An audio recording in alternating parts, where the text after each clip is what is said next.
en este sexto domingo del tiempo ordinario, del ciclo A, en el cual nos acompaña el Evangelio de Mateo.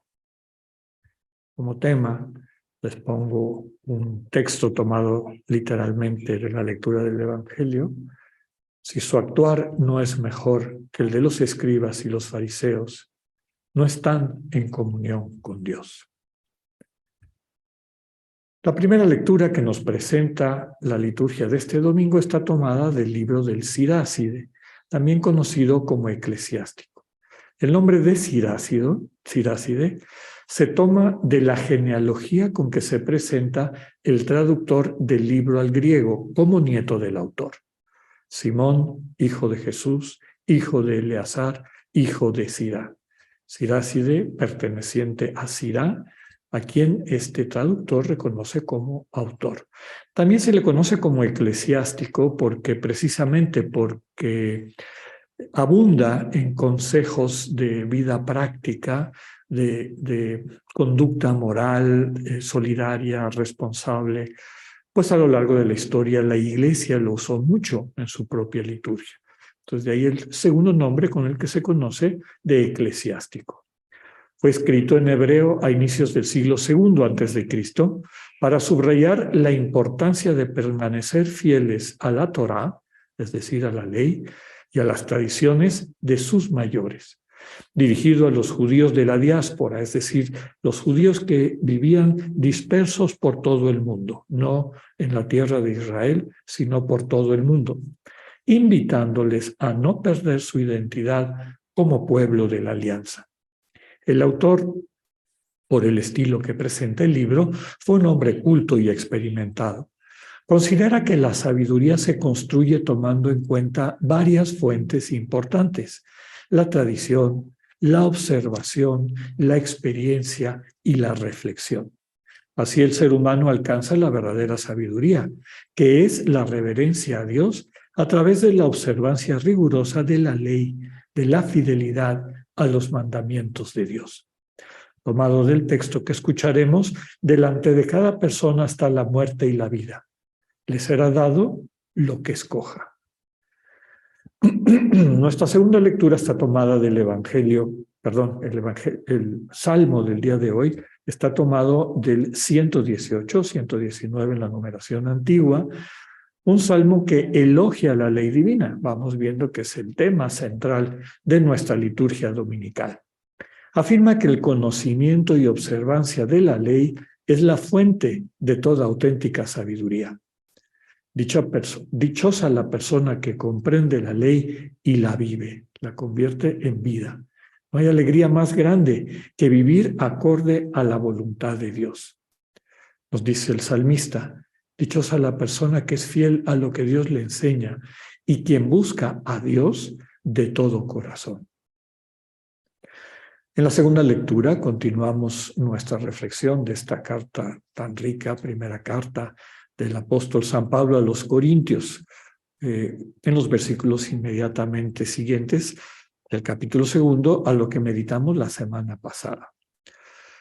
Muy pertinente al tema de este domingo de la ley de Dios como sustento de la auténtica sabiduría. La segunda lectura nos habla de la diferencia entre esta falsa sabiduría del mundo y de quienes lo dominan, una falsa sabiduría que finalmente lleva a terminar aniquilados, y la sabiduría divina que transmite vida. Esta sabiduría que viene de Dios, nos dice Pablo, necesita ser revelada, es decir, solo Dios la puede transmitir. Y esa sabiduría es la que nos conduce a la gloria, a este lugar donde Dios habita, que describe la manera como Dios se hace presente en el mundo y nos invita a la cual estamos invitadas e invitados. Pablo deja claro que quienes dominan el mundo no la conocen, no conocen esta sabiduría divina. Nos dice el apóstol que si la hubieran conocido, no habrían crucificado al Señor de la gloria. A través de su Espíritu, Dios conoce, lo más profundo de Dios mismo. El Señor permite a los creyentes para acceder a lo que Dios ha preparado para quienes lo aman. Y aquí está la clave que introduce Pablo con claridad. Quienes lo aman encuentran aquello que ni el ojo ha visto, ni el oído ha escuchado, ni la mente del ser humano pudo siquiera imaginar. Y así llegamos al Evangelio de este domingo. Seguimos en el Sermón del Monte, capítulo 5 del Evangelio de Mateo, con una serie de comparaciones. Recordemos que todo el Sermón del Monte es la proclamación de una nueva ley, capítulos 5, 6 y 7 de Mateo. Ahora, después del preámbulo de las bienaventuranzas y la invitación a ser la sal de la tierra y la luz del mundo, el Sermón del Monte trae una serie de comparaciones entre la antigua ley o su interpretación en esa época y la nueva ley proclamada por Jesús. Propio del Evangelio de Mateo y su aprecio por la Torá es una frase que escucharemos, donde Jesús declara que no ha venido a abolir la ley y los profetas, sino a llevar sus enseñanzas a plenitud, es decir, entender de dónde vienen.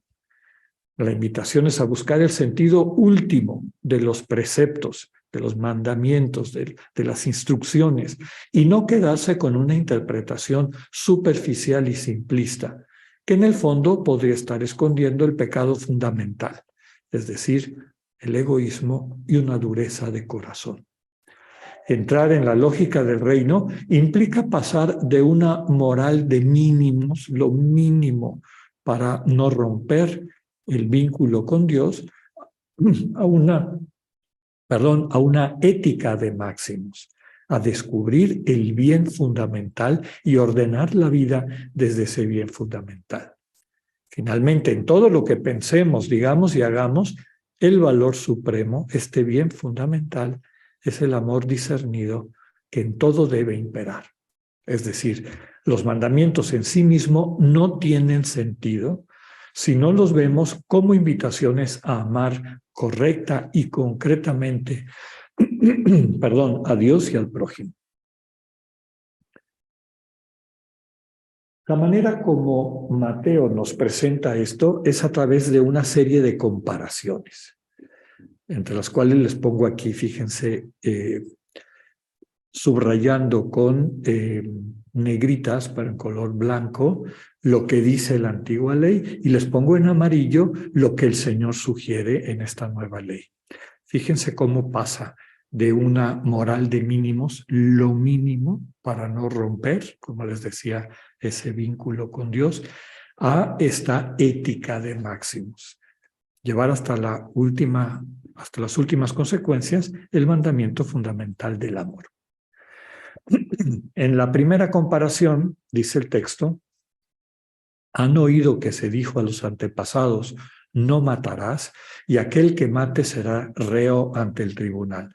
Pues yo les digo, todo aquel que se encolerice, no hace falta matar, que se deje llenar de cólera, envenenar de cólera, será reo ante tribunal. Segunda comparación, han oído que se dijo, no cometerás adulterio. Pues yo les digo, todo aquel que mira a una mujer deseándola, ya cometió adulterio con ella en su corazón.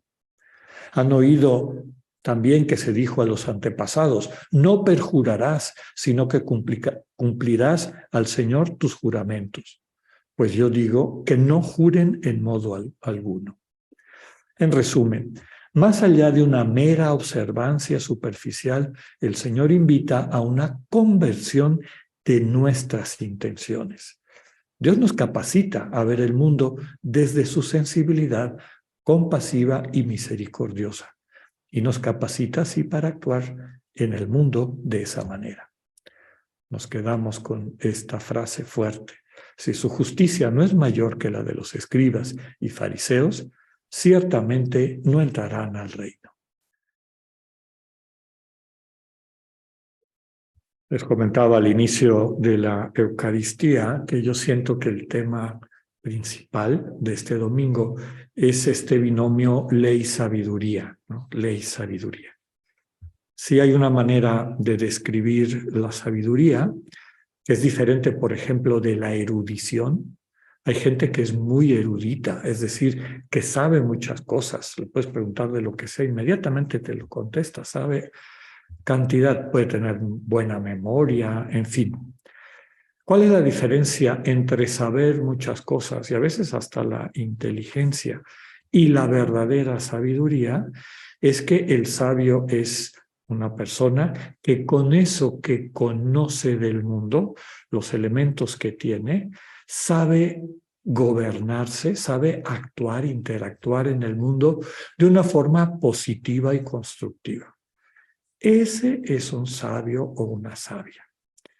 Estoy seguro que ustedes también, al igual que yo, han encontrado sabios y sabias a lo largo de su caminar, de su vida, que a lo mejor eran analfabetas, que no tenían grandes estudios y demás, pero tenían una capacidad, una sensibilidad para ubicarse correctamente en la vida, interactuar con las demás personas para bien de esas personas y para bien, desde luego, de la colectividad. Y aunque no siempre la gente se diera cuenta, se traducían en una bendición para quienes los encontraban. Tienen una especie como de gracia, los grandes sabios y sabias, desde luego, una manera como Dios está presente y actúa con ellas y con ellos, que transforma, toca la vida de los demás, sanándola, planificándola, ayudándoles a que se presente, aparezca lo mejor de esas otras personas. Nos hace recordar aquella definición de santo, que santo no es alguien admirable, sino aquel que puede percibir lo admirable que hay en cada persona y que trabaja para que eso admirable que hay en cada persona, primero esas personas se hagan conscientes de eso y lo puedan vivir a plenitud, asumir su dignidad y vocación de hijas e hijos de Dios. Entonces, sabio y santo van de la mano. Y fíjense que esta sabiduría, como nos dicen los textos, no se aprende de ningún libro. No está en una serie de preceptos. Normalmente la sabiduría viene con el tiempo, viene con la experiencia. En la antigüedad y todavía en algunas culturas tradicionales, los oficios de los que vive la gente, incluyendo, por ejemplo, la agricultura y demás, se aprende viendo al que lo hace correctamente. En la presencia del maestro o de la maestra se aprende ese arte, ese oficio.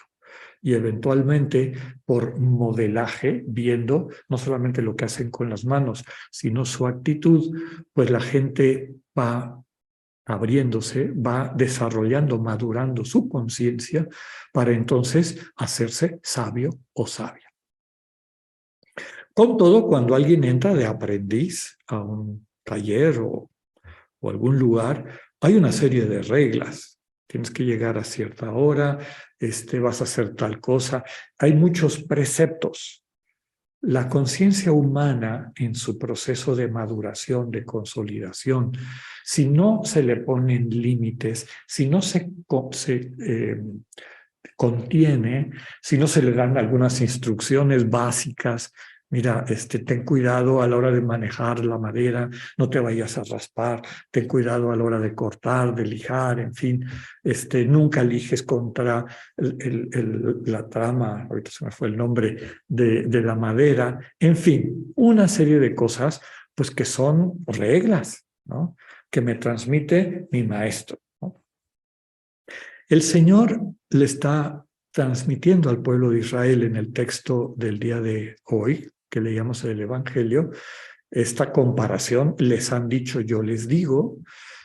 Me imagino a alguien que está invitando a que demos ese paso que dice el Evangelio, pasar de niños o de aprendices que tienen una serie de instrucciones básicas para no meter la pata, a maestros, en este caso en el arte de vivir, en la sabiduría, que pueden no solamente evitar dificultades, sino que pueden contribuir a hacer de este mundo un lugar más santo, más sano, más pleno, más alegre, más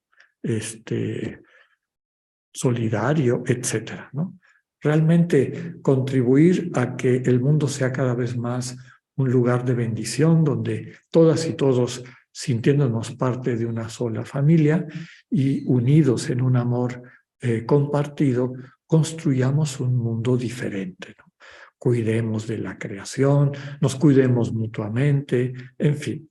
Ayudemos a quienes están creciendo, a quienes están todavía como discípulos o aprendices, para que eventualmente se puedan hacer maestras y maestros. Entonces el Señor les dice, miren, los preceptos tienen un momento y tienen su lugar, pero no nos podemos quedar ahí. De hecho, a veces los preceptos terminan siendo utilizados para justificar una dureza de corazón. El centro de la sabiduría, y queda claro en el texto de Pablo que escuchábamos, es el amor.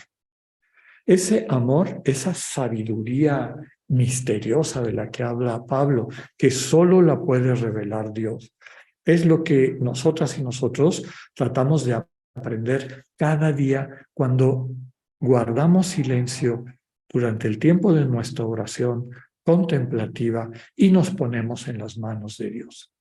Le entregamos nuestra vida, lo concreto, lo que nos preocupa, lo que nos ocupa, lo que nos entusiasma, lo que nos da miedo, y lo ponemos en sus manos.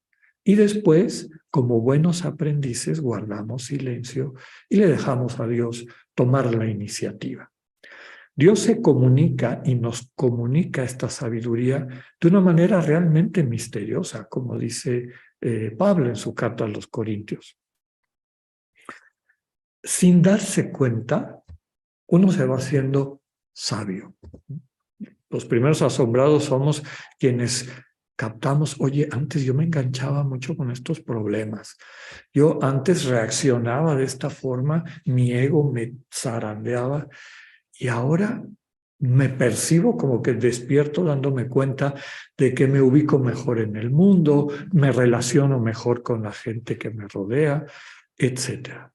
Voy descubriendo, no solamente a nivel intelectual, sino existencial, es decir, lo percibo, es como una sensibilidad, que realmente lo fundamental en este mundo es el amor. El amor que me une a mis hermanos, a mis hermanas, me une con Dios, me une conmigo mismo. Quien descubre eso ya no necesita preceptos, como el mismo Pablo dice. Esa ley ya la tiene en el corazón. Se utilizan a veces términos poéticos, ¿no? La tiene grabada, quemada, es decir, marcada en el corazón. Es una manera poética de decir, y es parte de esa persona. No necesita alguien que le esté indicando, ¿no? Pero para llegar a esa sabiduría necesitamos tiempo. Es el Señor y su amor incondicional el que nos lleva a la plenitud de la ley, que es el amor sentido, compartido y vivido. Esa es la sabiduría. Eso es lo que nos permite colocarnos en medio del mundo de una forma constructiva. Eso lo entendió San Ignacio y por eso en el principio y fundamento, que es una especie de resumen del sentido de los ejercicios, dice que quien va alcanzando esta sabiduría le da igual salud que enfermedad, riqueza que pobreza, vida larga que corta y todas las demás circunstancias de la vida.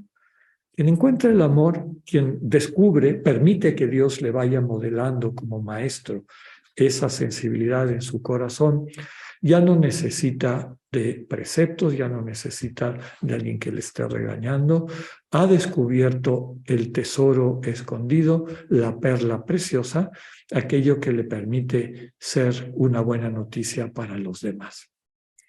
Cuando descubrimos eso, los máximos de los que habla el Evangelio se dan de manera natural. No solamente no agredimos concreta y de una manera violenta a nuestros hermanos y hermanas, nos volvemos incapaces de desearles un mal, incapaces. No solamente no maltratamos o vemos a nuestros hermanos y hermanas como un objeto de cualquier tipo. En particular, ahí estaba hablando de ver a una persona como un objeto de deseo, como si fuera una cosa, sino que nos volvemos incapaces de poder ver a un ser humano desde esa perspectiva denigrante. Finalmente, también en las relaciones interpersonales, ya no podemos ver a la otra persona con la que estamos construyendo una relación de amor, y la relación de pareja es especialmente importante en ese sentido, sino que ya no la vemos o lo vemos como un cosignante de un acuerdo, ¿no? De una especie como de compromiso o de pacto, ¿no? Hay algo más profundo, una realidad de amor como unión, como comunión, que impide que esa fractura se pueda concretar eventualmente en la vida. En resumen, esta sabiduría no se aprende en libros, se aprende por modelaje. En primer lugar, el modelaje de Dios, cuando hacemos silencio y nos ponemos en sus manos, y también el modelaje de muchos hermanos y hermanas nuestras que, viviendo unidas y unidos a Dios, a través de su amor incondicional, sanan nuestro corazón y nos permiten descubrir la perla preciosa del amor compartido. Que así sea.